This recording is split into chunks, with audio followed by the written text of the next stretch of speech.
Días para todos. Ay, el Señor les bendiga. Biblia de papel, porque yo sé que el pastor Hernando me debe estar mirando.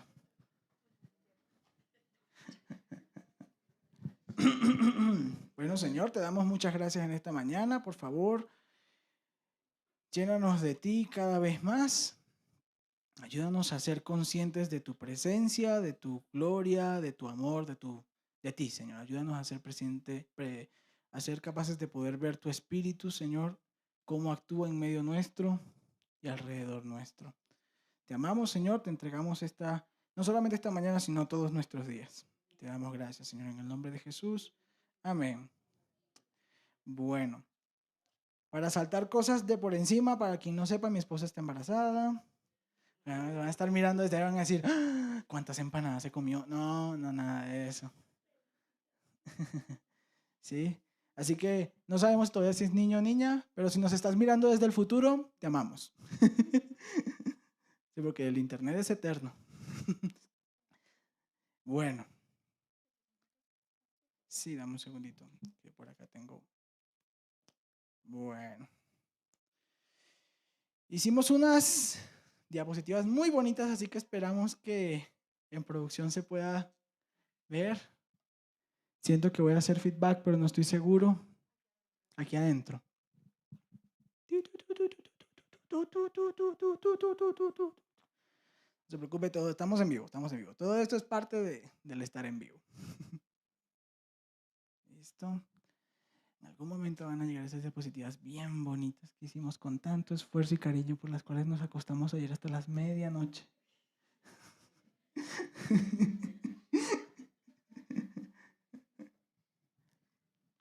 Están sufriendo en producción. Vea, está haciendo... Ah, no, ya no. Bueno, empecemos con una parte principal entonces. Vamos a hacer una pregunta bien, yo creo que todo el mundo la podría responder. Ahí está, mire eso tan bonito. Sabe que lo hizo un arquitecto. Todos hemos visto y todos conocemos lo que es la página de YouTube, ¿cierto? Sí, de hecho estamos transmitiendo actualmente por allí. Todos hemos visto en algún momento un video allí, ¿cierto? Correcto, estamos bien. ¿Cuál es la media del tiempo que uno consume viendo un video?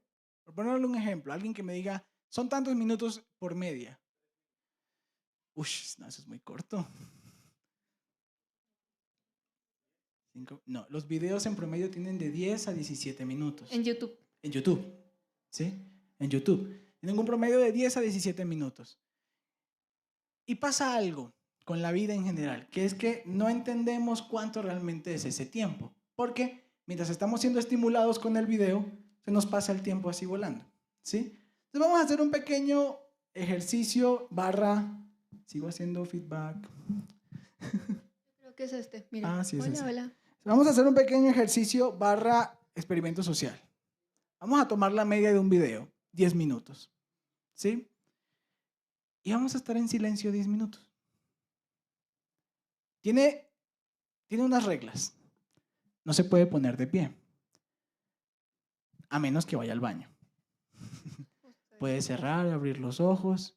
No abra su Biblia, no abra su celular. ¿Sí?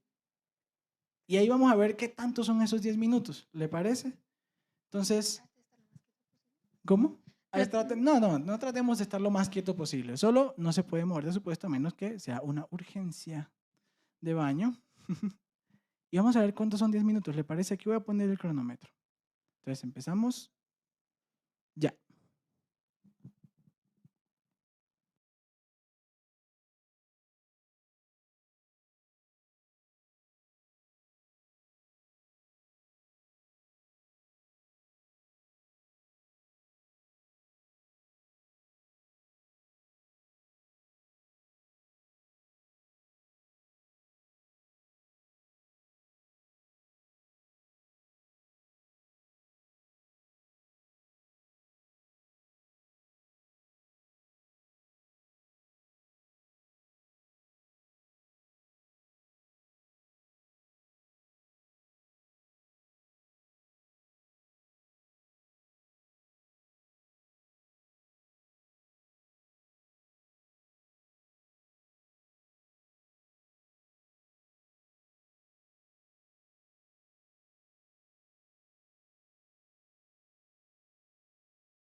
Ok.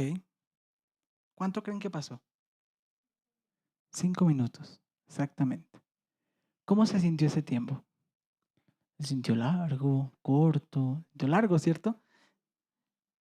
Lo pausamos a los 5 porque, imagínense, a los 5 minutos ya uno está sintiendo que el sueño empieza a hacer efecto, ¿sí? Ya empieza uno a entrar demasiado en calma.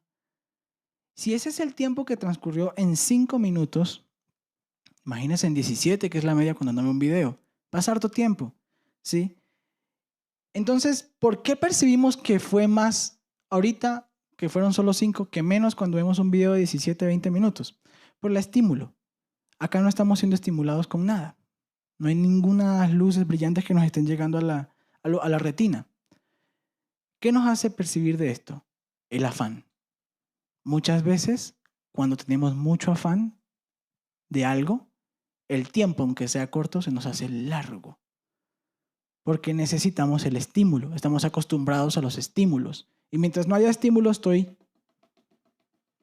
algo tiene que pasar, algo tiene que suceder, algo tengo que ver, algo tengo que... Porque tenemos mal relacionado dos conceptos. La eficiencia con el afán. ¿Sí? Si algo lo hago afanadamente es porque está haciéndose de la mejor manera. Y no es correcto. Ahora, para poder hablar del afán, tenemos que primero antes empezar unos cuantos pasos hacia atrás. Tenemos que irnos unos 3, 4, 5 pasos hacia atrás antes de llegar al tema del afán.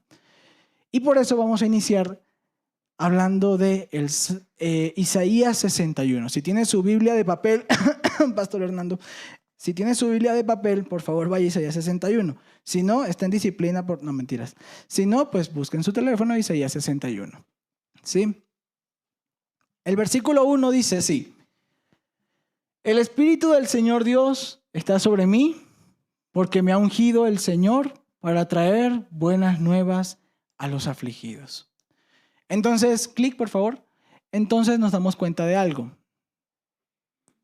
La unción que se derramó con un propósito. Hay un propósito para la unción derramada. Si lo ponemos desde esta perspectiva y lo planteamos desde una negatividad, sería, qué peligroso sería una unción sin propósito. Porque la unción siempre lleva consigo un propósito. Isaías 61 comienza así: el Espíritu del Señor está sobre mí, por cuanto me ha ungido el Señor me ha ungido el Señor para traer buenas nuevas a los afligidos. Ese es el sentido de la unción. Y es muy peligroso concebir y escuchar en las iglesias, acá no pasa, en las iglesias hoy en día donde dice, venga acá al frente para darle una unción nueva, una unción fresca, una unción renovada. Y yo me pregunto, ¿qué hemos hecho con la que ya tenemos que nos dio el Señor? Estamos pidiendo unción nueva, queremos unción fresca, pero la que ya tenemos no la usamos. Y nos damos cuenta que mientras que acá en este versículo se plantea que hemos sido ungidos para, usted por favor destape sus oídos cuando escucha gente que está repartiendo unción como si eso fuera pescado, no sé, sí, como si eso fuera pan. Vengan y vengan y vengan y el Señor va a derramar y el Señor va a derramar. El Señor ya derramó. ¿Sí? Que no lo notemos, eso es otra cosa, eso es problema nuestro, no es problema de la semilla sino de la tierra. ¿Sí? Pero el Señor ya derramó su unción. En los postreros días, dice Oseas, derramaré mi espíritu sobre toda carne. Eso ya sucedió. Hechos, acuérdense que venimos del Pentecostés, donde el Espíritu Santo vino sobre todos. Entonces, ¿cuál es la unción nueva, fresca, renovada? ¿Sí? Última, trabajo, JPG, que sí vamos a recibir, que esta vez sí es verdad, esta sí es la que va a funcionar, esta sí es la que va a sanar a los enfermos, esta sí es la que va a dar libertad a los cautivos. Y lo que más me incomoda de escuchar esto es que es una unción sin propósito. Vengan y el Señor te va a ungir. ¿Ungir para qué? No sé, pero el Señor te va a ungir. El Señor te va a dar. ¿Dar para qué? No sé, pero te va a dar. Él hace maravillas, sí. Eso es correcto, Él hace maravillas. Y una de sus maravillosas proezas fue haber derramado su espíritu sobre ti. Señor, es que yo necesito más unción. No, querido hijo, no has leído la Biblia. Aquí dice que ya tienes lo que necesitas. ¿Y qué es lo que necesitamos? A Jesús. ¿Y Él está o no está dentro de nosotros? Sí lo está. Entonces, si el ungido del Señor está dentro de mí, yo también estoy ungido. Entonces debemos tener mucho cuidado cuando hay alguien que dice, queremos dar una unción fresca. ¿Qué es una unción fresca? ¿A qué se refiere? ¿Cuál es el motivo? ¿Cuál es la necesidad? ¿Qué es lo que promueve? ¿Cuál es la motivación de esta unción que me vas a entregar? Yo escuché una vez un pastor que decía, había gente que decía, no sé si ustedes saben quién es Reinhard Bonk. Reinhard Bonk, el hombre que comenzó el ministerio de evangelismo en fuego. ¿Sí? Estuvo en África y millones se convirtieron. Reinhard Bonk decía, muchas personas me dicen, quiero la unción que tú tienes. Y él decía, pero si te la doy, ¿con qué me quedo yo? ¿Sí? Porque el Señor ya ha puesto en nosotros. Él ya ha puesto en ti, Él ya ha puesto en mí. Ya Él ha puesto su unción. Él ya, mejor todavía, ni siquiera ha puesto su unción. Él ha puesto su ungido dentro de nosotros. Entonces, ojo, mucho cuidado con recibir unciones que no tienen propósito. Porque funciona igual que los carbohidratos. ¿Sí? Los carbohidratos no son malos mientras el cuerpo esté activo consumiendo la energía que produce el carbohidrato. Pero si usted come y come arroz y papa y no hace nada de ejercicio, pues obviamente, ¿sí? Es el mismo carbohidrato que ayuda a la gente del campo a trabajar día a día, es el mismo carbohidrato que lo engorda a uno. Es el mismo. La diferencia es la actividad. Entonces, si no hay un propósito para esa unción, entonces no hay sentido de esa unción. ¿Sí? Porque el Señor realmente hizo la unción con un propósito. Clic, por favor. Entonces nos preguntamos, ¿cuál es, ¿sí?, el propósito de la unción? ¿Cuál realmente es el propósito de la unción? Y pudiéramos decir que en base a Isaías 61, pues bueno, hermano, la unción del Señor está sobre mí, según lo que dice acá, ¿no? Me ha enviado a sanar a los quebrantados de corazón, a proclamar libertad a los cautivos, a dar vista a los ciegos, etcétera, etcétera, etcétera. Y yo le diré, no, usted está equivocado porque no está leyendo bien. Clic, por favor. La unción tiene un propósito. Isaías 61, versículo 2, dice, para proclamar el año favorable del Señor y el día de la venganza de nuestro Dios. Eso es el sentido de la unción. Esa es la buena noticia. Y si usted regresa al versículo 1, dice, el Espíritu de Adonai está sobre mí, me ungió para dar buenas noticias a los afligidos. Y la buena noticia, tú también tienes micrófono. Aquí la buena noticia es esta, ¿no? Entonces es un afligido y uno le dice, este es el año del Señor. Le declaras, este es el tiempo, sabes que el Señor ya vino. Les estamos diciendo, deja de buscar unciones por ahí, el Señor ya te dio la tuya. No tienes que andar buscando unciones por fuera. El Señor ya te dio la tuya. Cristo está en ti. Esa es la buena noticia para el afligido. Esa es la buena noticia al afligido. Proclamar el año favorable del Señor y el día de la venganza de nuestro Dios. ¿Qué quiere decir el año favorable del Señor? El año favorable del Señor es cuando tú, por ponerlo en términos bien simples, digamos, ¿no? El Señor está de buenas. El Señor está de buenas. Y va a traer bendición y sobreabundancia a todo su pueblo. Y a todo aquel que fue oprimido, el Señor va a vengar esa injusticia. Esa es la buena noticia.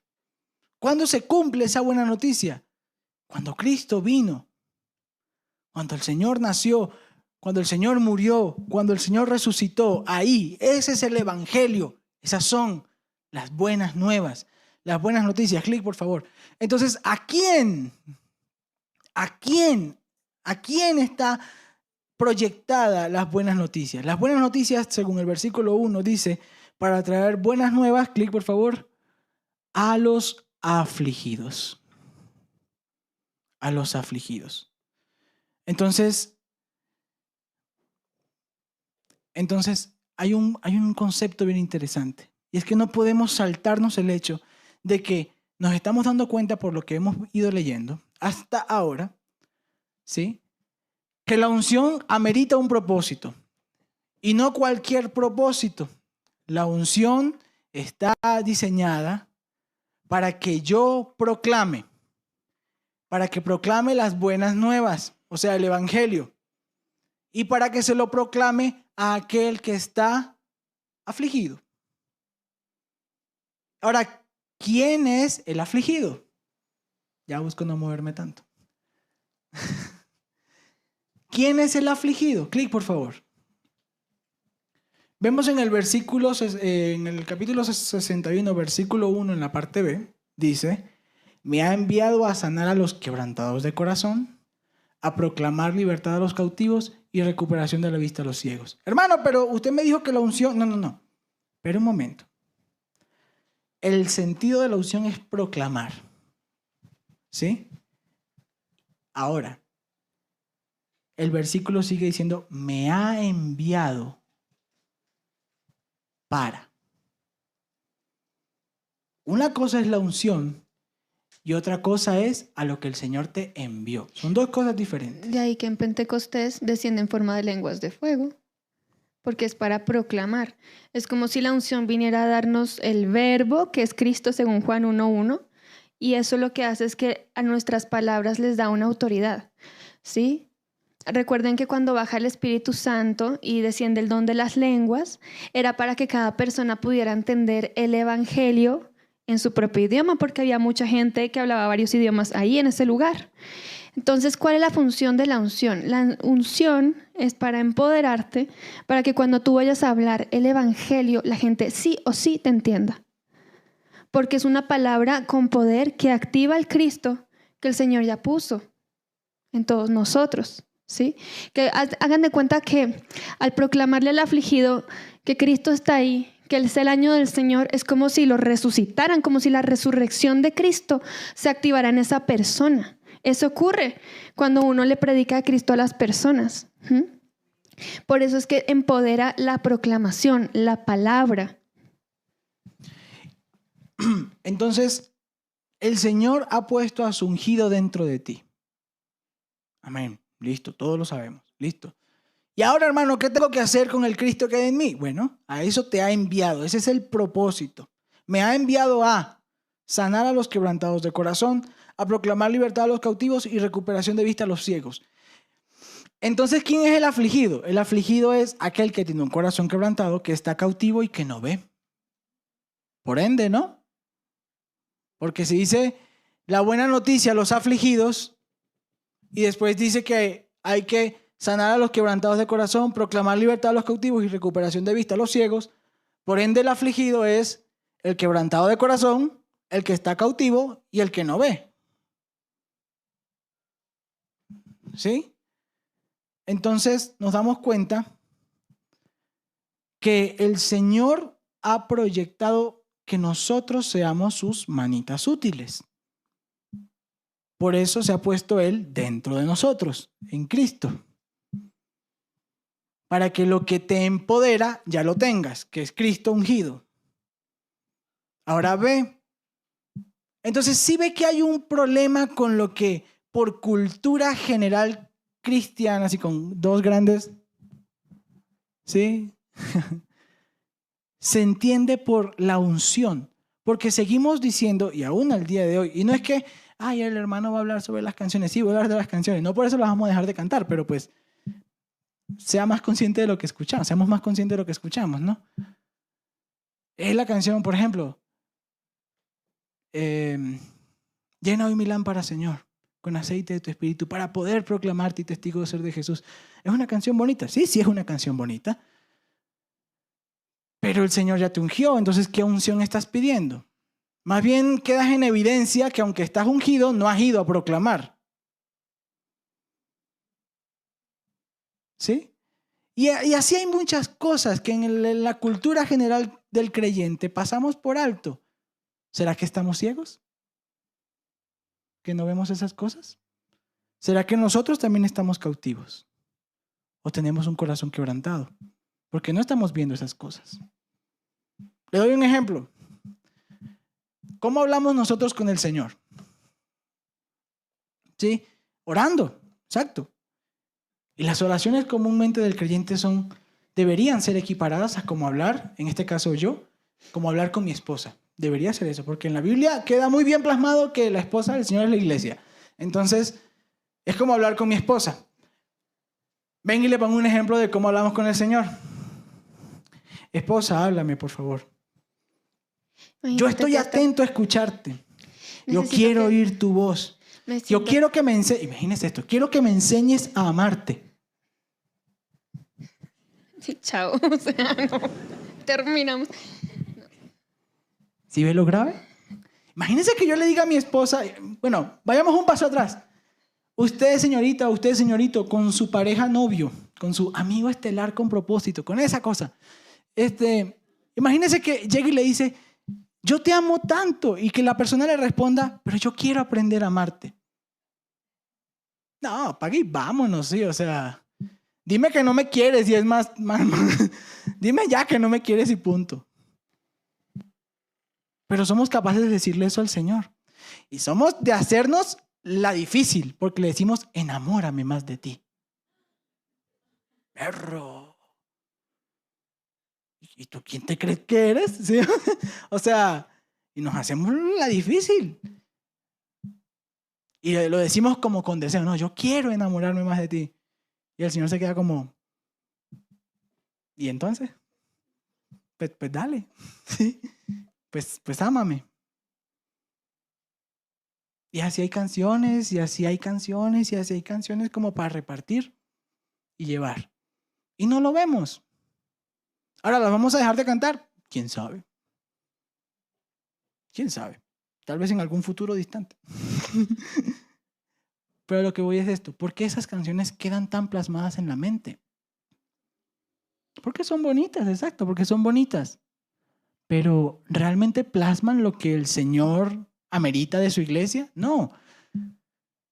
¿Será que estamos ciegos que no lo vemos? ¿Será que estamos ciegos y no lo vemos? ¿Sí? Porque ¿qué otra cosa hay? ¿Cómo puede ser posible que dejemos entrar tanto ese concepto a la iglesia? El Señor bendiga a la hermana Cristin Di Clario por sus canciones. Obviamente son muy bonitas. Pero hay una en la que pareciera que dijera, yo voy corriendo, escapando del Señor. Verás tú, Señor, si me alcanzas, ¿sí? Alcánzame si huyo. Búscame si yo me pierdo. Ya va, o sea, tú eres la que quiere ser salva, ¿no? O sea, tú eres la que dices que me amas porque no vienes a mí. Y alcánzame si huyo. Es que tan feo soy, o sea.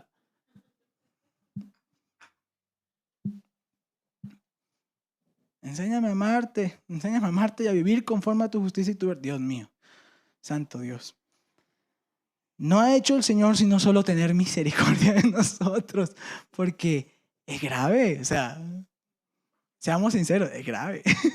Usted no aguantaría que su pareja le dijera eso, porque el Señor sí tiene que aguantarse que nosotros le digamos eso.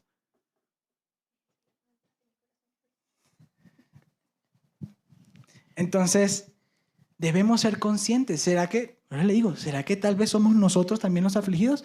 Por supuesto que sí. ¿Qué nos esperábamos? ¿Sí? Nosotros también somos los que tenemos el corazón quebrantado. Nosotros también estamos en cautiverio. Nosotros también estamos ciegos, ¿no? Hay cosas que no vemos. Se lo planteo de esa manera para que sea consciente y diga, ay, ¿verdad? Porque yo no lo vi. ¿Usted no le ha pasado que usted lee un versículo, un capítulo y lo lee, y lo lee, y lo lee? Y es como que, ay, qué bonito. Llega un pastor y le dice, ay, porque tal cosa de este versículo. Y usted dice, ¡oh! ¿Eso estaba escrito? No lo había visto. ¿Será que está ciego? Entonces, si vamos a analizar desde el punto de que todos nosotros somos los afligidos, porque sí lo somos, ¿sí? ¿Qué es lo que nos aflige? Vamos con el siguiente punto. Clic, por favor. A los de corazón quebrantado. Dice el Salmo 69, versículo 20. Dice, la afrenta que ha quebrantado mi corazón, la afrenta ha quebrantado mi corazón y estoy enfermo. Esperé, ¿alcanzan a leer? ¿Esperé qué? Compasión, pero no ¿qué? No la hubo. Busqué consoladores, pero no los hallé. Tremendo, tremendo. La afrenta quebranta el corazón. ¿Qué es una afrenta? A ver, pensemos un momento, a ver si se nos ocurre algo. ¿Qué es una afrenta? Una afrenta es una afrenta.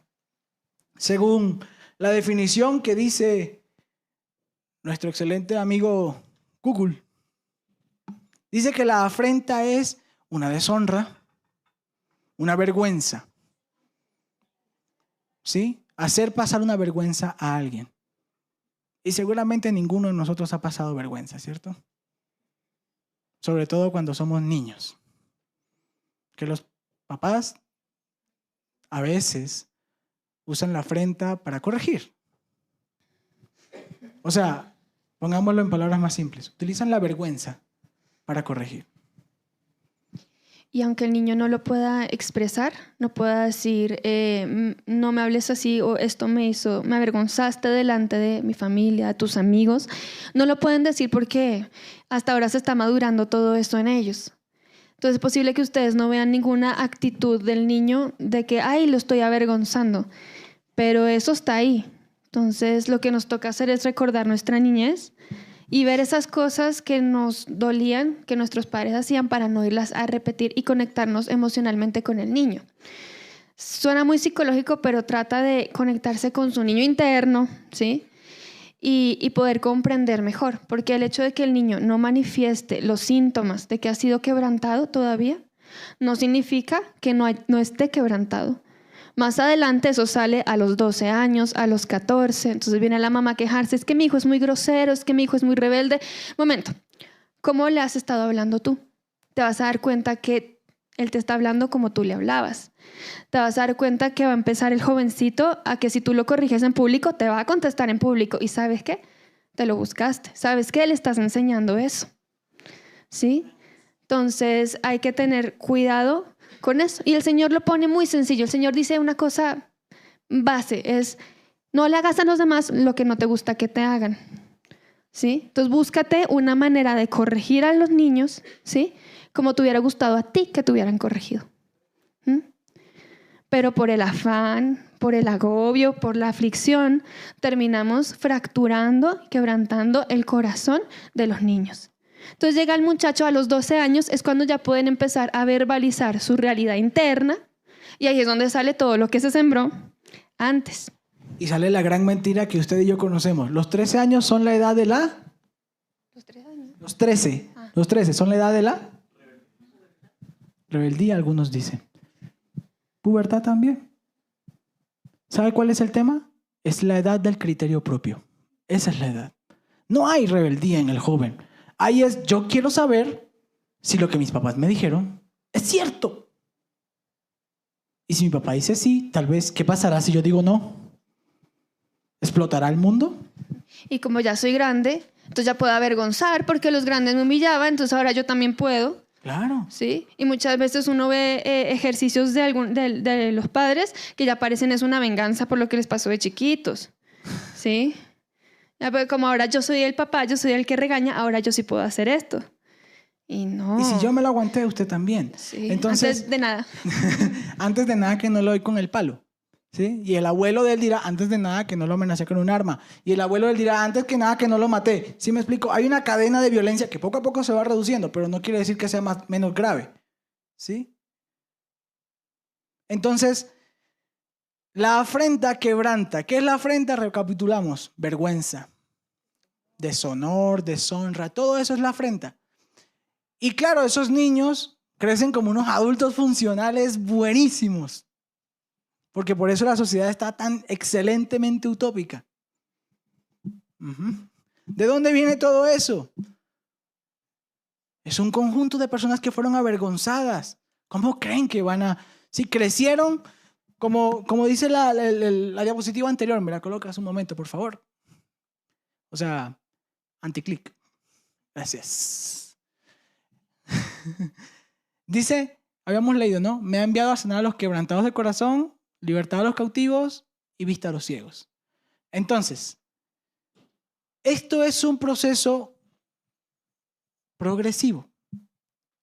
Si una persona tiene el corazón quebrantado, de por seguro que esa persona va a terminar en cautividad. Y si una persona está en cautividad, de por seguro que va a estar ciega.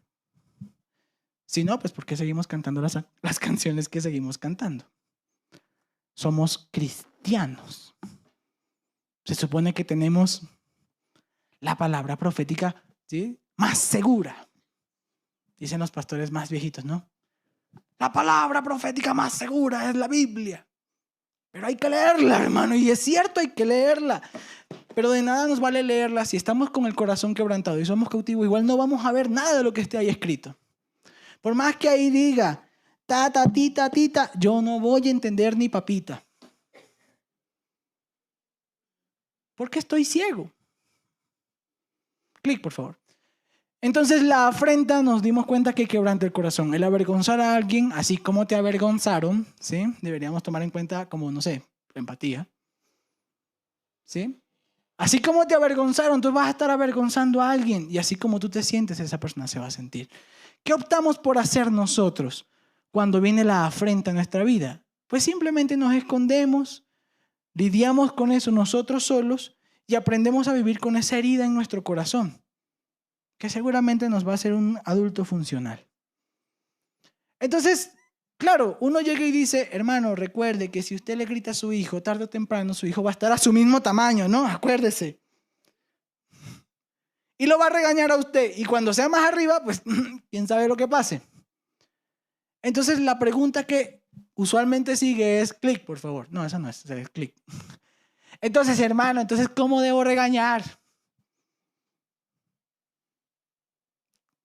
La Biblia dice en Gálatas 6:1, hermanos, sí, yo me imagino a Pablo diciéndolo, como ya es el capítulo 6, me imagino tipo, hermanos, por favor, ¿sí?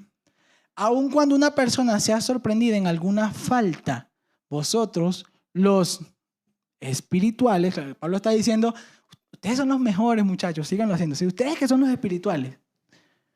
Ungidos, ¿no? Los sí, ungidos. Los escogidos. Los ungidos. Los ungidos. Restaurad al tal con qué. Ahí dice, si no, pues me toca ponerlas más grandes, pero ¿espíritu de qué? Mansedumbre. ¿Qué más dice? Considerándote qué. No sea que qué. Pero esa parte no la leemos. O tal vez estamos ciegos y no la leímos, no la vimos. Pablo dice, cuando vayas a llamar la atención, por favor hazlo con amor, con mansedumbre. Considérate a ti mismo. No sea que cuando tú regañes, ¿sí?, te creas muy papita y el que esté firme mire que no caiga.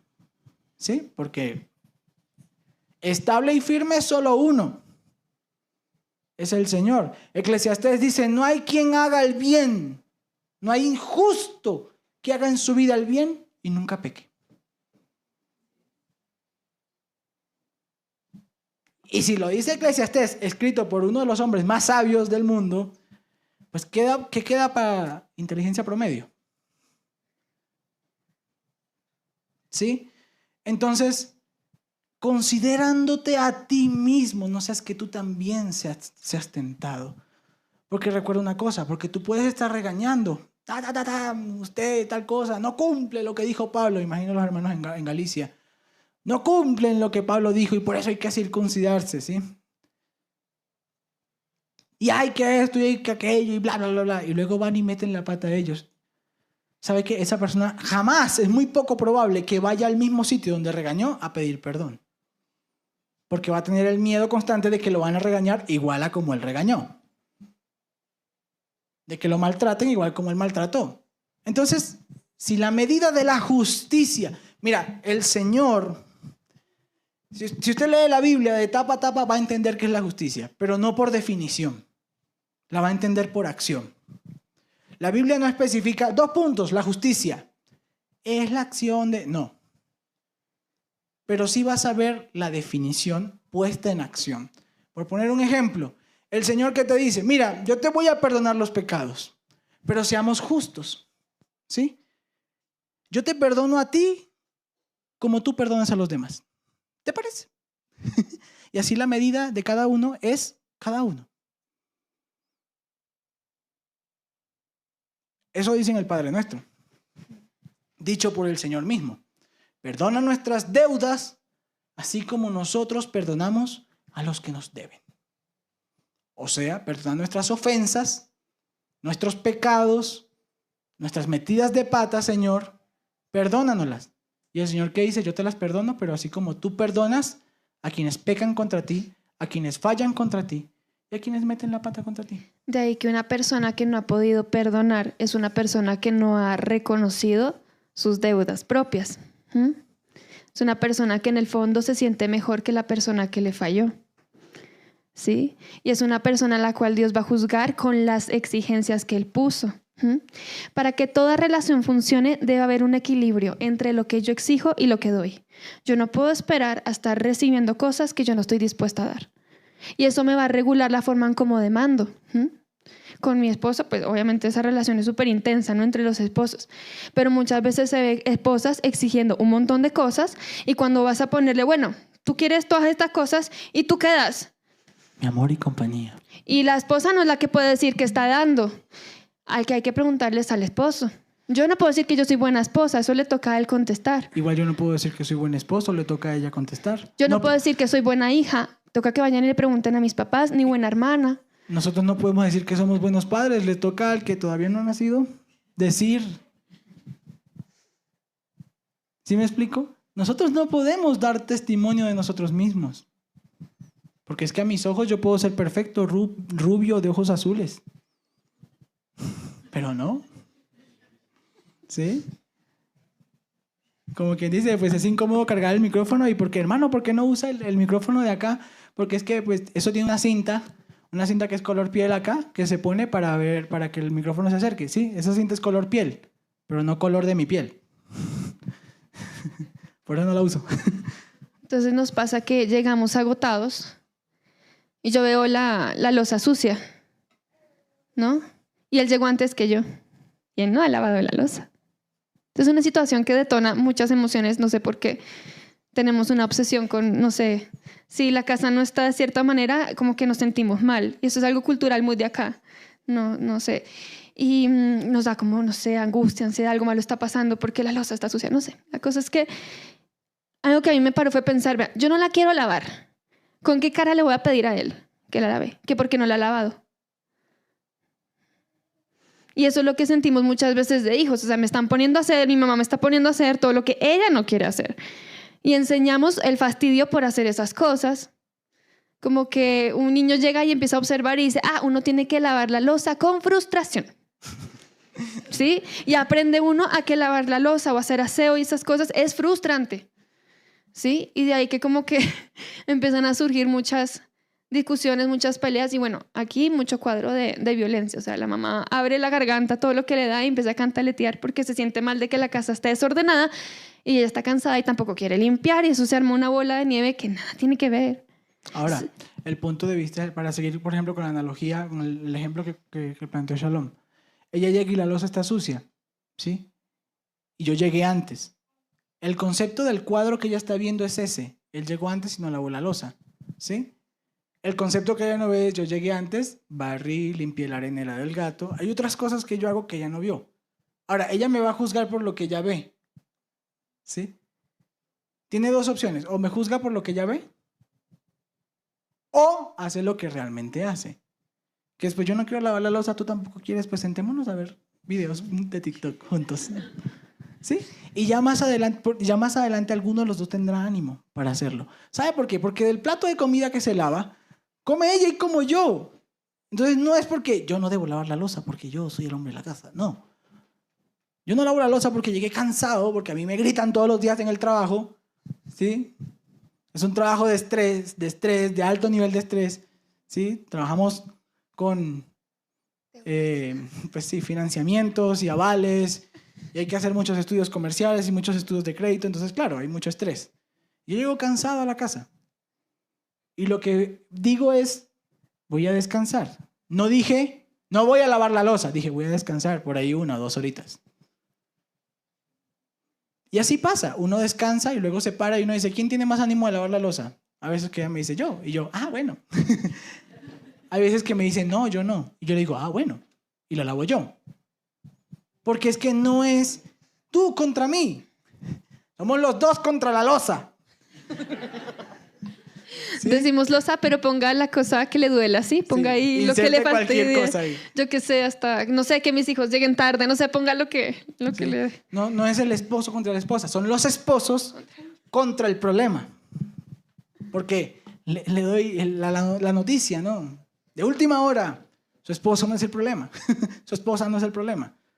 Y pues perdón, ¿no? Lo chiquito del ejemplo, pero es que son esas cosas, ¿no? Yo estoy en un grupo de damas, de señoras desde hace muchos años. Hasta estaba soltera, soy como la mascota del grupo. Y yo estaba esperando escuchar otras cosas. Yo estaba esperando cosas de verdad terribles. Pero no, la mayoría del malestar que se siente es estas cosas pequeñas, ¿sí? Y no sé si recuerdan la imagen del principio, donde está toda el agua revuelta y una persona caminando con calma, ¿no? Haciendo referencia a Cristo caminando sobre las aguas, pero esa es la actitud que Él espera que nosotros tengamos cuando todo está hecho un caos alrededor, ¿sí? Es como el agua está revuelta, no, se va. Yo soy un hijo de Dios, yo sé que puedo atravesar esto con calma. Y a veces percibimos el desorden de la casa, que para mi sorpresa era el mayor detonador de las crisis en las familias, por lo menos de las que tuve el privilegio de conocer de cerca, ¿sí? Y esa es la actitud que el Señor espera que tengamos, que caminemos sobre eso con calma. Entonces, si ve cómo poco a poco nos vamos metiendo en el afligido, el quebrantado de corazón, la vergüenza, vamos pasando por todos estos temas y nos vamos dando cuenta cómo el afán se va metiendo poquito a poquito en pequeñas cosas y va quebrantando también esa parte del corazón. Clic, por favor. Pero entonces, hermano, ¿qué debo hacer? Ya lo he intentado con paciencia, ya lo he llamado la atención con amor durante 3 años y aún no cambia. ¿Qué hago, hermano? Contestar, no mentiras. ¿Qué hago, hermano? Clic, por favor. Gálatas 6:9 es claro. No nos cansemos, pues, de hacer el bien. Porque a los 5 años, si no desfallecemos, ¿eso dice ahí? No, ¿cierto? ¿A su qué? A su tiempo. Cosecharemos si no desfallecemos. Yo cuando leí esto me hice una pregunta y se la pregunté sinceramente a Google. Le dije, usted y yo aquí, sentaditos, ¿sí? ¿Sí? Le dije, venga, le hago una pregunta seria a Google. ¿Cuánto tiempo se puede considerar desde que se siembra hasta que crece que esa planta es un árbol? ¿Cuándo se considera un árbol maduro? ¿Sí? ¿Y usted sabe qué me contestó? Me dijo, en promedio son 5 años, pero hay árboles que pueden llegar a considerarse maduros a los 50 años. Y yo dije, a su tiempo cosecharemos. ¿Cuánto tiempo debo yo entonces dar allí, insistir con amor, seguir allí con madurez, con espíritu de mansedumbre? Yo que soy espiritual, sí, porque todos queremos considerarnos espirituales.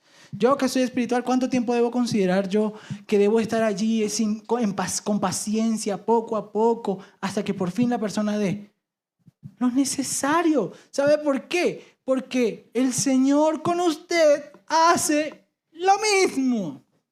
Hace lo mismo. Hemos aprendido parte del Señor una cosa. Nuestro trabajo es perseverar. Con vergüenza, con tristeza, con miedo, en crisis por todos los pecados que cometimos y porque nos toca lidiar con todas las consecuencias que nos provocamos, como sea. Ahogados, sin respirar, como sea. No sueltes al Señor. Persevera. No te canses de hacer el bien porque a su tiempo cosecharás. Entonces, temas de adicción, temas de pecados que nos pegamos, temas de... No te canses. Sigue buscando al Señor. ¿Por qué? Porque nosotros no hacemos la obra, es el Señor. ¿Sí? Porque podemos utilizar 10,000 técnicas de psicología y nos pueden ayudar a sentirnos mejor y lo que quieras. Pero el que sana el corazón quebrantado es el Señor. El único que puede subsanar esa sensación de injusticia, esa ofensa tan grande que tienes, es el Señor. No hay gente que te pueda pagar. No existe ser humano al que tú le puedas cobrar y te pueda satisfacer tu sed de justicia y tu enojo. Es el Señor. Entonces nos ha pasado, ¿no? Ay, pecamos, no sé qué. Con vergüenza y todo, vengo y pongo la cara acá. ¿Por qué? Porque el Señor me ha pedido una cosa: perseverar. Entonces gente viene aquí con su corazón quebrantado, sintiéndose mal, y se cansan a los 6 meses porque se sienten mal. Y después, no, Cristo no funciona. El Señor es el que queda mal. Ahí. No, es que el cristianismo no es para mí, para nadie. Es el Espíritu de Dios. Es Cristo mismo. ¿Sí? Entonces, que el día del juicio podamos decir algo decente, ¿sí? Que cuando el Señor nos esté cuestionando por cómo vivimos en esta tierra, podamos decirle: me hice viejito en esto, me desgasté en buscarte, Señor, me desgasté en desarrollar ese Cristo que tú has puesto en mí. Pero que estamos viviendo que 5 minutos en silencio es una eternidad. Entonces, no te canses. O bueno, ven cansado, como sea, pero persevera. ¿Sí? ¿Por qué? Porque eres un hijo de Dios. Y los hijos de Dios tienen la fuerza, tienen la vida, tienen la dignidad que hay en Él. Entonces, como sea. Pero perseveremos en el Señor. No nos cansemos con nosotros mismos para empezar. Y eso nos va a desarrollar paciencia para con los demás. ¿Sí? Y así van las cosas. Sí, caramba.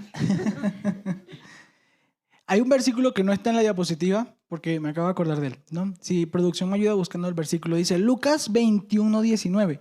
Quien tenga Biblia de papel, por favor, la busque, y quien no, también, en su celular iPhone 13 Pro Max. Lucas 21:19.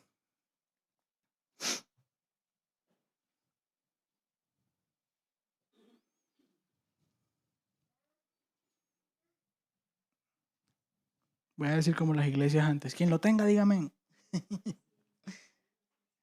¿Sí? Lucas 21:19 dice, por lo menos en la versión textual, cuarta edición, ¿sí? Dice: adquirid vuestras almas con perseverancia. La Reina Valera dice: con paciencia ganaréis vuestras almas. ¿Sí? En ninguna parte del libro de Apocalipsis, ni de Génesis, ni de entre Génesis y Apocalipsis, en ninguna parte dice: y el que llegue primero, ese será salvo. No. Dice: el que llegue hasta el final, ese será salvo. El que llegue hasta el fin, el que persevere hasta el final, ese será salvo. El que se haya aprendido la Biblia de memoria, no. El que fue a la iglesia todos los días, no. El que entendió que todos los mandamientos, la ley y los profetas penden de 3 cosas: amar al Señor por sobre todas las cosas, a tu prójimo como a ti. Si cumples esas cosas y llegas hasta el final y procuras ser mejor, les reto a que me busquen un versículo que me diga que esa persona no va a ser salva. Porque no lo hay. Claro, tú puedes llegar al final y tener mayor galardón o menor galardón, depende de lo que hayas hecho. Eso lo estipula la palabra. Obvio. ¿Sí? Pero date cuenta que acá está plasmado, ¿sí?, que somos los ganadores, que somos los vencedores, que lo que tenemos que hacer es aguantar hasta el fin. Y te dice los tips para tener, los hacks, para tener más gente que llegue hasta el fin. Voy a poner un ejemplo, ¿sí? Serás salvo tú y tu casa. Eso es promesa del Señor. ¿Sí? Eso es lo que aparece en las pantallas de carga. Cree en el Señor Jesucristo y serás salvo tú y tu casa. ¿Sí? Si caminas vas más rápido. Eso lo dice la palabra. Entonces, ¿por qué vamos matándonos, corriéndonos como si nos fuéramos a morir mañana? ¿Sí? La Biblia dice, corre con paciencia. El mismo Pablo dice, mas yo corro con paciencia la carrera que tengo por delante, puestos los ojos en Jesús, el autor y consumador de mi fe. O sea, yo voy suavecito, pero seguro. ¿Por qué? Porque voy mirando al Señor y Él es mi inicio y mi fin. Pare de contar. Pero ahí nosotros vamos que no, que todas las veces a la iglesia, que todas las que tengo que llevar para aquí, tengo que orar para allá, tengo que llevar esto, tengo que hacer esto. No, la Biblia nunca te está poniendo esas cosas. Le doy un tip. La Biblia dice, Jesús dijo, mi yugo es fácil y ligera mi carga. Hermano, pero yo sirvo en la iglesia. Supongo que estoy llevando el yugo del Señor. Te preguntaré yo, ¿estás cansado? Porque si estás cansado, el yugo que estás llevando no te lo puso el Señor. Así de sencillo. Porque llevar el yugo del Señor no debería cansarme. Hermano, pero es que me están diciendo que yo tengo que estar a las 4:30 de la mañana en la oración y luego me voy a intercesión a las 10 de la mañana y luego me voy... ¿Estás cansado? Sí, descansa. Porque tú sabes cuál es la fábrica de pecados. El cansancio. El estrés y el cansancio son las fábricas de pecado. El enemigo no actúa metiéndote el pie cuando sabe que tú estás caminando firme. Él, como administrador de sus recursos limitados, no puede darse el lujo de tentarte a menos que esté un 90% seguro de que vas a meter la pata. Porque si no, es una bala al piso que no le dio a nadie. Y es una bala que gastó. El siguiente punto. Entonces, no podemos darnos el lujo de cansarnos. Porque el cansancio es una fábrica de pecado. ¿Sí? ¿Por qué? ¿Por qué, hermano? ¿Por qué? Porque vivimos con tanto estrés y con tanto afán que nuestro cerebro está configurado por nosotros mismos a recibir los shots, ¿sí? de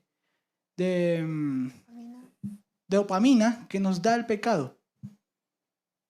¿Por qué? Porque el pecado es bueno. No, el pecado no es bueno, amigo. El pecado tampoco es rico. El pecado tampoco es sabroso.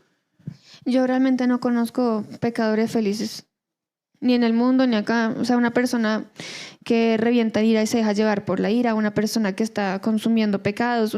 Yo nunca las he visto felices. O sea, dejemos de pensar en el pecado como una cosa súper agradable a la que nos tenemos que resistir. Eso es una herencia de haber conocido al Señor, ¿sí? Desde la religiosidad, ¿sí?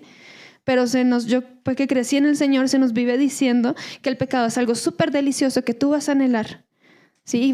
Y la idea es que lo evites y te sientas mal si lo consumes. Para nada es delicioso, para nada es agradable, para nada es disfrutable. El pecado es una cosa que puede darte algo de placer, pero en realidad el dolor que trae, ¿sí? Las consecuencias que trae, el daño que hace a los demás. De verdad, yo no veo pecadores felices. No los hay.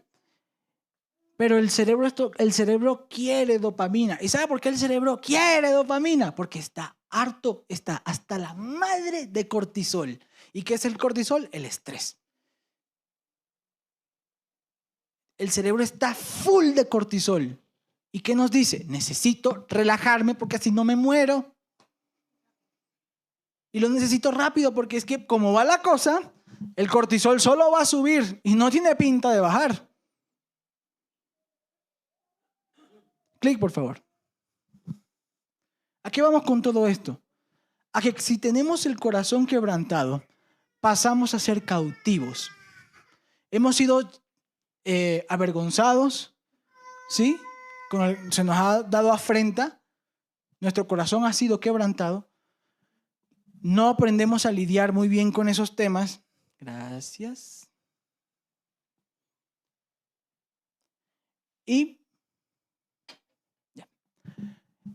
eso a qué nos lleva? A vivir de una manera en desorden. lo cual nos insta, nos planta en un punto, en el punto del cautiverio. Vea que el Salmo 126:1 dice una cosa. Cuando el Señor haga volver la cautividad de Sión, a Sión, seremos como los que, ¿qué? El cautivo no sueña entonces. No veo un futuro por el cual ver.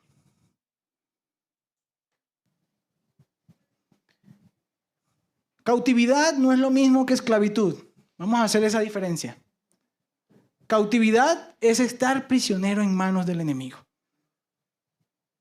Prisionero en manos del enemigo. La esclavitud es más una transacción. Es más, yo soy su siervo, yo le hago, usted me paga y me mantiene.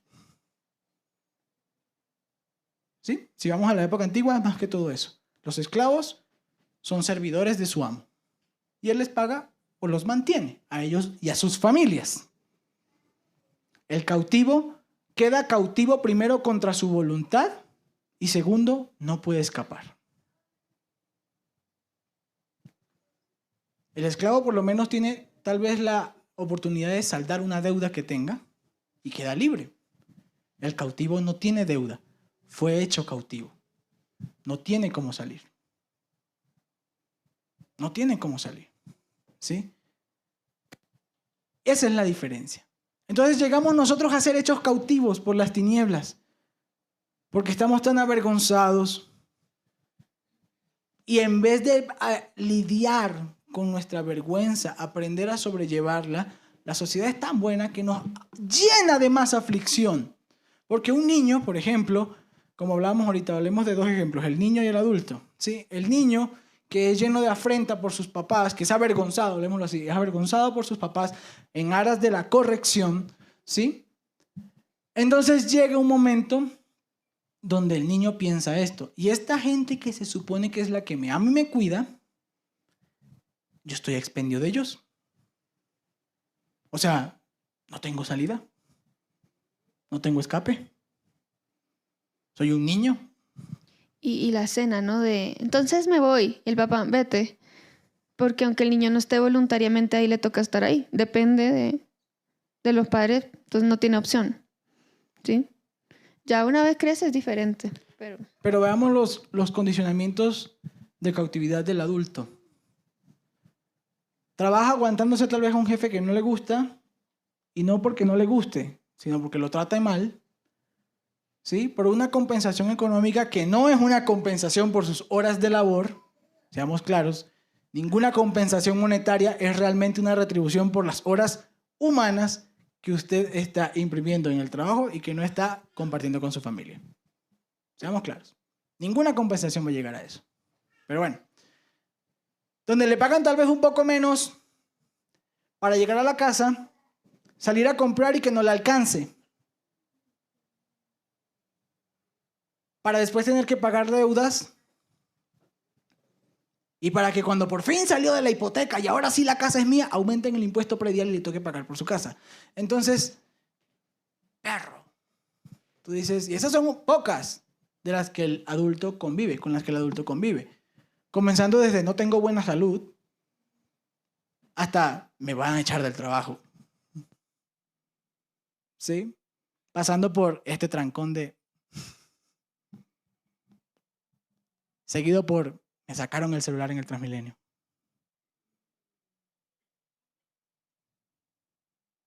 Sí, porque a mí me sacaron el celular en el Transmilenio.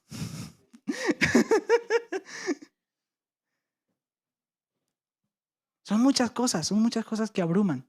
Y todas esas cosas, ¿qué va haciendo? Afligiendo, afligiendo, afligiendo. Te va como ahogando. Te van ahogando. ¿Sí? Te van ahogando. ¿Y qué va haciendo todo eso? Acurrucándote, o sea, te va, analógicamente, ¿sí? En la analogía, te va oprimiendo, te va oprimiendo. Donde tú dices, ya yo no puedo desear nada porque sé que no tengo plata para nada. ¿O quién de mi generación, ¿sí? sabe que se puede comprar una casa hoy en día? No, nadie. Mis abuelos que compraron casa, mis papás se compraron casa. Yo ya no puedo comprarme una casa. Me compré un gato. Y eso porque venía en el paquete cuando me conseguí una esposa. Venían dos, ya se murió uno, se puede imaginar. Entonces, con cosas que te van oprimiendo, son cosas que te van oprimiendo, que te van aplastando, que te van aplastando. Ay, Dios mío, ¿y qué hago, hermano? ¿Qué hago? ¿Qué es lo que debo hacer? ¿Sí? Recordemos lo que dice Isaías 61. Espera un momento. Isaías 61. Isaías 61 dice: el Espíritu de Adonai, el Señor, está sobre mí. Me ungió para dar buenas nuevas a los pobres, a los afligidos. Me ha enviado a sanar el corazón de los quebrantados y a proclamar libertad a los cautivos. Él es el que ha dado libertad a los cautivos. ¿Sabe cómo se le da libertad a un cautivo? Quitando al que lo oprime. Porque el cautivo no sale de su celda, porque aunque salga, no es libertad, lo van a matar igual. Lo van a matar esté dentro o fuera de la celda. Para él salir de la celda no es libertad. Para él libertad es quitar al que le oprime. Esa es la libertad del cautivo. ¿Y qué hizo el Señor? Él quitó, ¿sí? ¿Se acuerda del versículo que dice? Quitando el derecho legal que había en medio y clavándolo en la cruz, hizo un festejo públicamente humillando a todas las tinieblas. Eso fue lo que hizo el Señor. Quitó a tu opresor, pero tu opresor es el padre de las mentiras, aquel que te plantea las cosas que no son ciertas, pero como si son ciertas, pareciera que fueran ciertas. ¿Sí? Y muchas de las cosas no las vemos, ¿por qué? Por el afán. No nos damos cuenta que muchas veces el afán nos quita el aliento. Y hay muchas cosas por las que estamos oprimidas, que en principio, primero, hay que aclarar, en principio nos metimos nosotros mismos en ese lío, ¿sí? Porque ¿a quién le cabe que ganando sueldo mínimo me puedo meter en una deuda pagando 300,000 pesos mensual? ¿A quién se le ocurre? Pero pues, sí, hay gente que se le ocurre. Yo lo veo todos los días. Hay cosas en las que nos metemos nosotros mismos. Pero el Señor, a quien realmente te está oprimiendo, Él ya lo venció. Por eso no dice, ve a darle libertad, ve a proclamarle la libertad. Porque Él está tan oprimido que no se ha dado cuenta que su adversario ya no está. Está tan afligido que no se ha dado cuenta que ya es libre. Ve a proclamarle la libertad al que está cautivo. De ahí que la mayoría de cautividades las podemos ver en la vida con las excusas. La mayoría son excusas. Por ejemplo, es que yo perdí mi pareja porque mi mamá, porque mi papá, porque eso es una idea de cautividad, eso no es real, ¿sí? Para que de verdad tu papá haya podido quitarte, o tu mamá o tu familia haya podido quitarte, dañar tu matrimonio, es porque tú lo permitiste. Esa es la diferencia ahí está el choque entre la mentira del diablo y la realidad. No, es que mis hijos son así porque, no sé, cualquier excusa que quieras poner ahí, ¿sí? La mayoría de las cosas son así. El resto, las cosas que ya no dependen de nosotros, es parte de lo que Jesús decía: en el mundo tendrás aflicción, ¿sí? Y Él nos va a ayudar a lidiar con esas aflicciones. Pero nosotros ya entendimos hace rato que no necesitamos casa para ser feliz. Necesitamos al Señor para ser felices. Para estar en santidad, necesitamos al Señor para eso. Entonces, primero revise sus cautividades. ¿Yo a quién estoy culpando de mi dolor? Muchachos, por ejemplo, niños que llegan, es que mi mamá me grita y me hace sentir mal. No, ignórala. Ya sabes que ella grita, grita, grita, grita. Le vas a dar ese poder. Tú vas a dejar que alguien decida cómo te sientes tú. Le vas a dar a alguien el privilegio de ofenderte, se lo vas a dar. Yo he escuchado, mis papás, pastores, desde que yo tengo memoria, yo los he visto equivocarse muchas veces. Pero ellos no se van a cansar de servir al Señor. Y yo recuerdo mucho a mi papá diciendo, vale la pena servir al Señor por encima de todas las cosas. Y escucharlo él decir, ni mis errores, ni mi pecado, ni nada, es una excusa para que yo no le sirva al Señor. Entonces el diablo vino a hurtar, matar y destruir. Ya no podía hacer eso. Así nos mate, ya no tiene la opción de obtener nuestra alma. ¿Sí? Él, como decía mi esposo, él tiene que medir mucho sus recursos porque él no tiene recursos ilimitados. O sea, ustedes no saben la energía que gasta el infierno tratando de acabar con alguien. No tienen idea. Dios es el Dios, es la fuente inagotable. Por eso podemos perdonar. Porque una vez nosotros nos conectamos con el Señor, con su unción, nos conectamos a una fuente de recursos inagotables, donde podemos perdonar las deudas que sean. Entonces, esos es que yo no pude porque es que esas son las cautividades. Es que a mí me quitaron, es que a mí, eres el Hijo de Dios, escoge bien tus amistades, ¿sí? Eres la fuente inagotable, o sea, la persona que no conoce al Señor y te conoce a ti, debe saber que se acerca a un ungido. Debe saber que su corazón quebrantado, el Señor lo va a resolver. Debe saber que no importa el caos, que no importa la tormenta como esté, podemos caminar en calma en ella. Entonces revise esos es que yo no puedo ser feliz porque mi esposo no hace, porque mi esposo hace, porque mi esposo me habla así, porque no me habla así, y unas ofensas. Y yo sé que yo dije hace un rato que yo esperaba problemas de verdad en las familias, pero es que son estas cosas que amargan, esas cosas pequeñas por las que nos ofendemos tanto, que con el tiempo ahí sí empieza la inmoralidad. ¿Sí? Cuando ya no se aguantan, cuando ya se amargó todo, cuando el esposo no puede estar en paz en su propia casa, ¿sí? Cuando ya no disfrutan estar juntos, ahí que dense cuenta. El pecado da cierto placer, a cambio de un montón de cosas dolorosas y desagradables. Pero ¿qué pasa si puedes obtener el mismo placer en santidad? Otra cautividad, esa es otra mentira del diablo. Para poder ser feliz, para poder sentir placer, para poder estar contento, tienes que venderme el alma, pues. Tienes que conseguir dinero rápido, tienes que ir por ahí fornicando, el sexo así a la loca, irresponsable. Para ser feliz hay que hacer estas cosas. ¿Saben qué? En el Señor uno tiene eso y más. Pero entonces permitimos que estas excusas, que estas cautividades nos amarguen, nos aflijan, como si no tuviéramos unción, como si no hubiéramos conocido al Señor, ¿sí? Y ya no nos soportamos. Y ahí sí empieza la inmoralidad. Ahí sí pasan esas cosas graves en las familias. Entonces, no, somos hijos de Dios, tenemos la unción del Dios mismo. ¿Qué puede pasar para que yo decida que me voy a amargar, que me voy a ofender, o para que yo me pierda la oportunidad de estar contenta, en paz, con la loza sucia, pero contenta con mi esposo? ¿Sí? Entonces no podemos estar diciendo, ay, es que por culpa de él, de ella, yo me siento mal porque me habló feo, porque... No.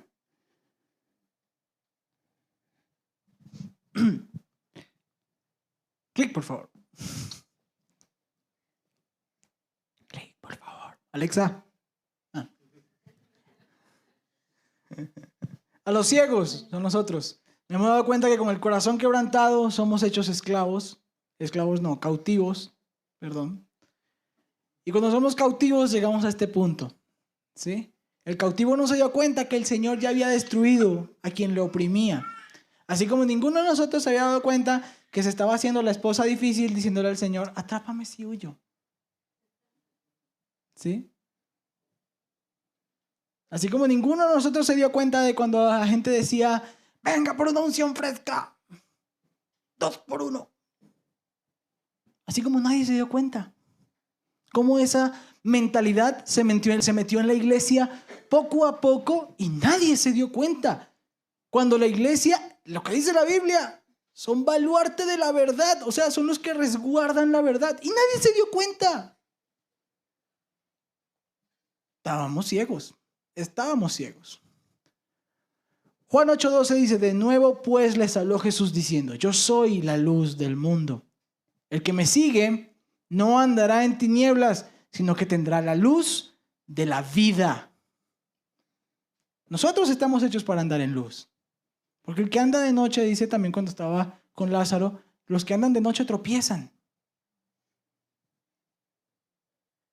Pero andemos en la luz del Señor. Clic, por favor. Vamos avanzando. Clic, por favor. Clic, por favor. Siri. El afán. En resumen, el afligido se puede relacionar o comparar con una persona deprimida y agobiada. Eso hemos visto, ¿no? El afligido es una persona afligida, agobiada y deprimida. De hecho, si usted lee en la textual 4, dice, el versículo 1 de Isaías, dice, el Espíritu de Adonai está sobre mí, me ungió para dar buenas nuevas a los pobres. Y esa palabra pobres habla de afligido y deprimido. En la versión, en su raíz principal. Clic, por favor. Entonces, ¿a qué le suena esto? Analicemos las 3 partes de la Biblia, rapidito así, como para que se lo lleve 2 por 1, con afán. Los momentos en los que la Biblia habla sobre el agobio, ¿sí? En Mateos, Marcos y Lucas está la parábola del sembrador. Y habla de cómo la semilla cae en los espinos, ¿sí? Y dice Mateo, y aquel en quien se sembró la semilla entre espinos es el que oye la palabra, pero las preocupaciones del mundo y el engaño de las riquezas ahogan la palabra y se queda sin fruto. Marcos dice, otros son aquellos en los que se sembró la semilla entre los espinos. Estos son los que han oído la palabra, pero las preocupaciones del mundo y el engaño de las riquezas y los deseos de las demás cosas entran y ahogan la palabra y se vuelve estéril. Lucas dice, la semilla que cayó entre los espinos son los que han oído y al continuar su camino son ahogados por las preocupaciones, las riquezas y los placeres de la vida y su fruto no madura. Clic. En conclusión total. Clic. En conclusión total. La aflicción. La aflicción es todo aquello que, como en este momento, nos está haciendo premura para que acabe la prédica. No, con engaño, porque la Biblia dice el engaño de las riquezas, el engaño de los placeres, el engaño, es solo eso, el engaño nos aflige. ¿Qué podemos concluir, hermano? ¿Qué hago con la aflicción? Salmo 34, 19. Muchas son las aflicciones del justo, pero qué lástima, porque se las va a tener que aguantar, ¿no? Pero de todas, de algunas, no, de todas, lo librará el Señor. Muchas son las aflicciones del justo, pero de todas nos va a librar el Señor.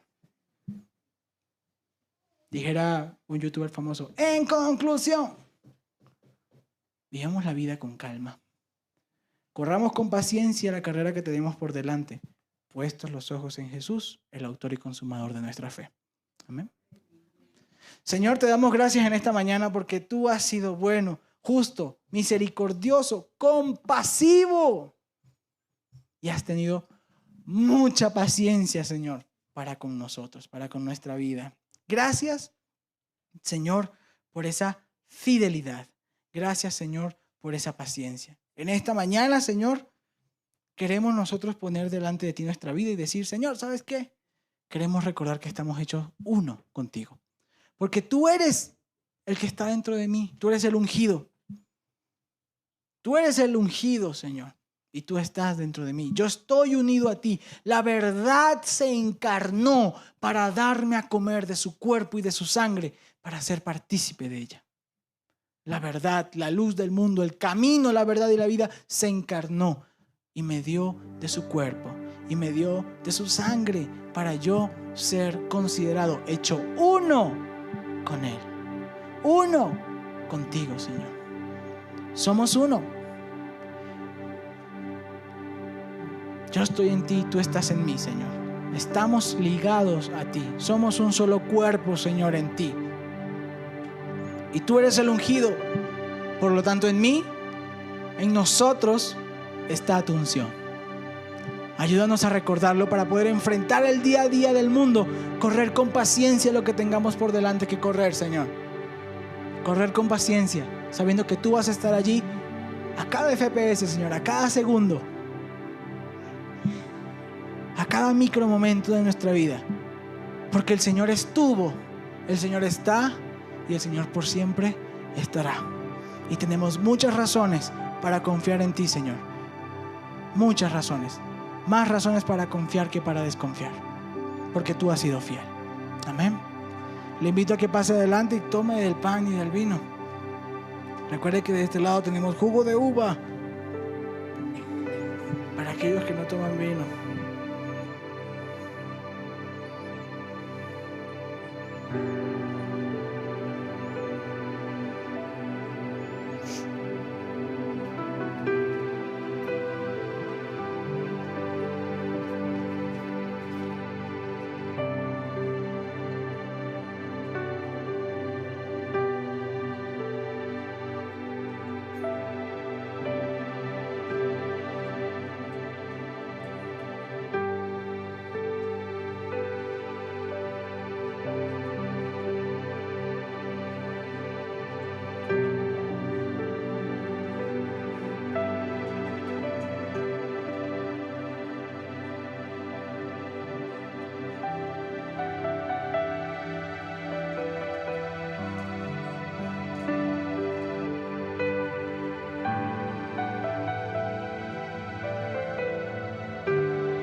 Gracias, Señor. Comemos de tu cuerpo, Señor, recordando tu muerte, tu resurrección, que estamos ligados a ti, a la verdad, a la única verdad, a la verdad verdadera. Estamos recordando que somos uno contigo, que así como tú estás ungido, Señor, nosotros también tenemos al ungido. Amén.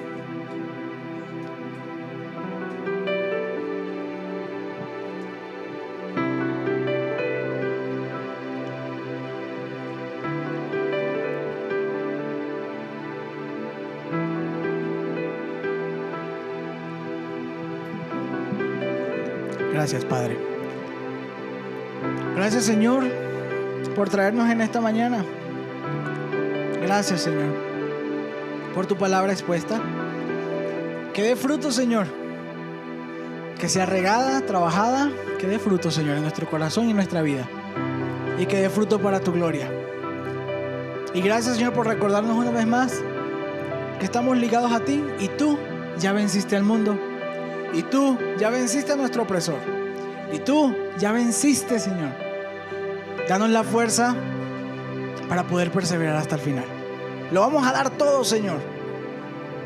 Así nos caigamos, tropecemos, caigamos, nos llenemos de barro. Llegaremos ante el trono de la gracia y diremos: lo hicimos con todo el esfuerzo, hasta la última gota de nuestro esfuerzo.